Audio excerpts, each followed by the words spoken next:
So now we're going to have the multiplication of a vector and a scalar. So what exactly is multiplication of a vector?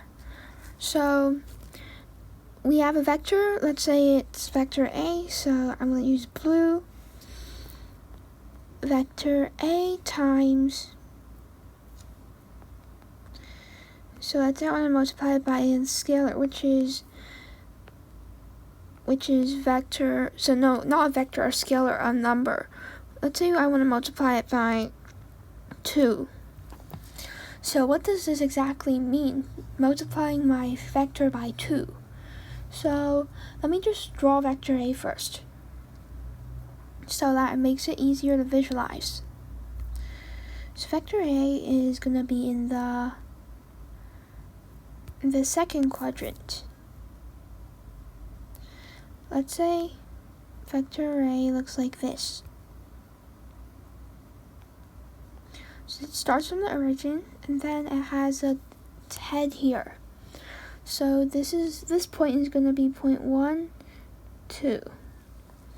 Okay, so how do I mathematically represent vector A then? Well, if I can't do that, then I can do the multiplication. Because basically, vector A can be represented as moving -1 units in the x direction and moving 2 units in the y direction.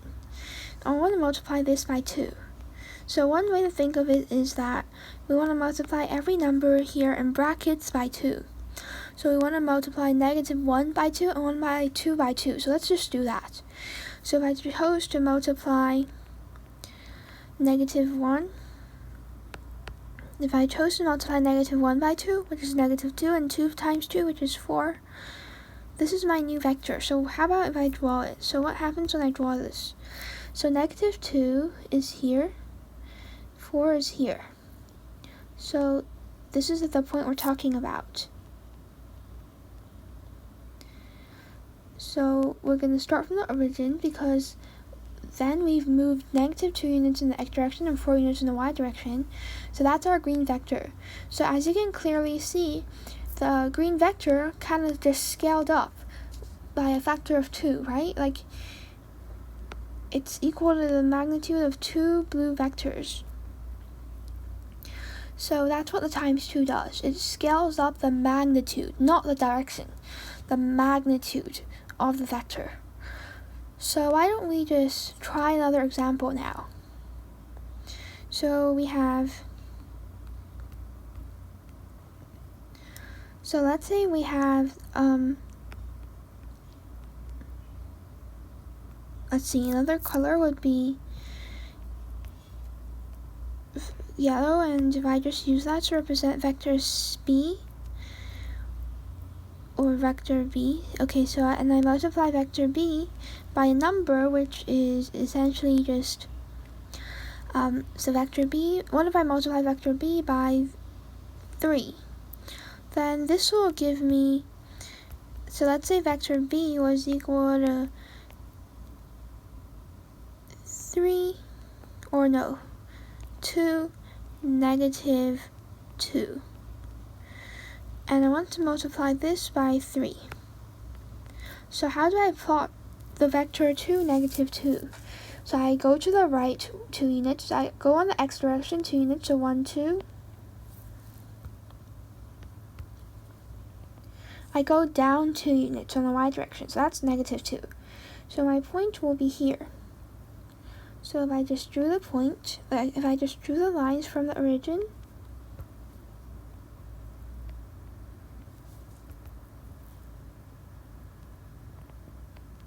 like that, something like that, then that would be 2, -2. Okay, so now I want to multiply this by 3. How do I do it? So one way to think about it again is to just multiply the number in the brackets by 3, like each of them by 3. So if we say the resulting factor is, let's use orange. The resulting factor will be 2 times 3, which is 6, and -2 times 3, which is -6. Okay, so we have this here, and So we have this here, and basically now we just want to plot this on the graph. So where is positive 6? So positive 6 is going to be somewhere over here beyond our line. Somewhere over here, that's probably going to be 6. That's probably going to be positive 6. And negative 6 is negative 1, negative 2, negative 3, negative 4, negative 5, negative 6 here. So now if I just plot my point, it's going to be somewhere like here, right? Makes sense? Like, we move 6 units to the right of the origin, we move 6 units down of the origin. So that's something here. So if I just try drawing this point from the origin, then my vector would be somewhat like this. So as you can see, the direction did not change. The yellow and orange vectors have the same direction, but they have different magnitude. So the orange vector is like a scaled up version of the yellow vector. It's scaled up by 3 times. And I guess scalar is basically that's where the name scalar came from, because scalar is like, you can think of it as scaling a vector up. So if we scale a vector up 3 times, we multiply it by a scalar of 3. Okay, so now that we've had this, we can try something new. So what do we do now? So what if I try to multiply my vector by a negative number? So obviously, we might think that it's probably going to be the same thing, because, well, it's still a scalar. And so, however, let's just look at this result. So let's say I had purple. So my purple here is going to be vector A. So I'm not going to change the color. Or I can, I guess. So vector A times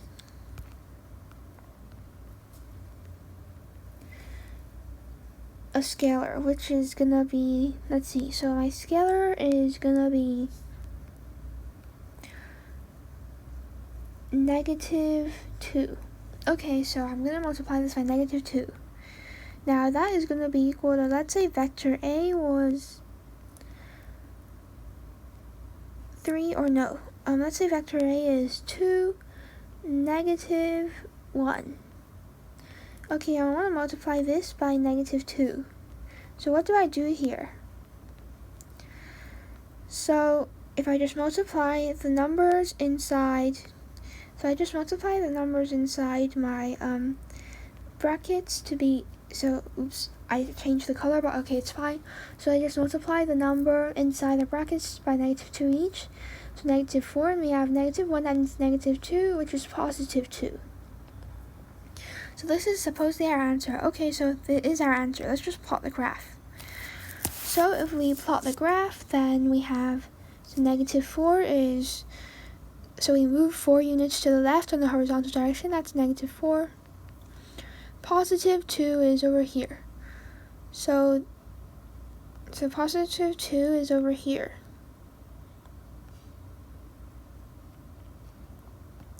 So this is my point, and if I just plotted it from the origin, then this would be my vector. How about my original vector? Now my original vector here is going to be 2, negative 1. So this is 2, negative 1 is here. So that would be my original vector. So as you can see, the direction obviously changed. Okay, let me just make this more vibrant so it differentiates.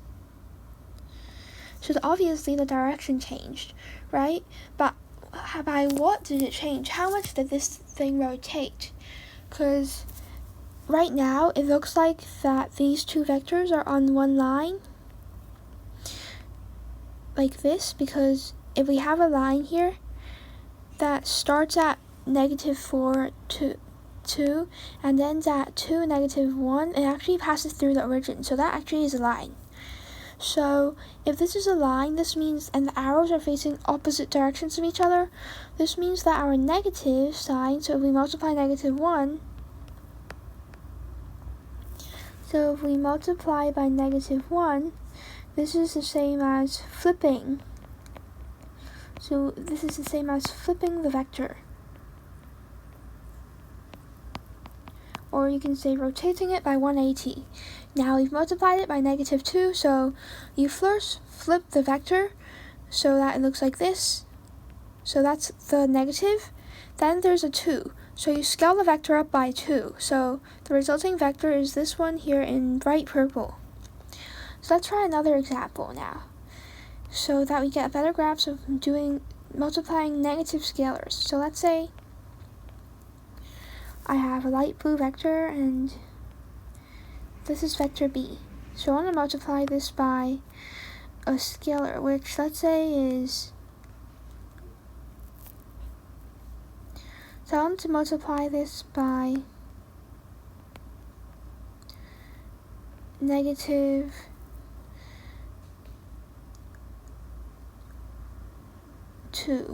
or let's say -3. So this is going to be equal to my vector, which let's just say is, I'm going to use a more vibrant color again. So vector B is going to be, let's say it's -1 and 2. Okay, so this is our vector B, and we're going to multiply it by -3. So what is the result? The result here is going to be, negative, so -1 times -3 is 3, 2 times -3 is -6, so the result is 3 -6. Okay, so let's just plot the two vectors. I'm going to plot 3 -6, so we have 3, -6 is down there. So 3 -6 is going to be,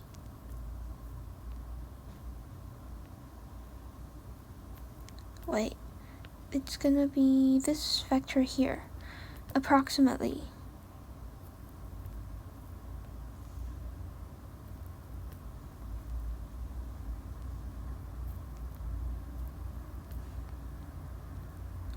Okay, so, and then we're going to have -1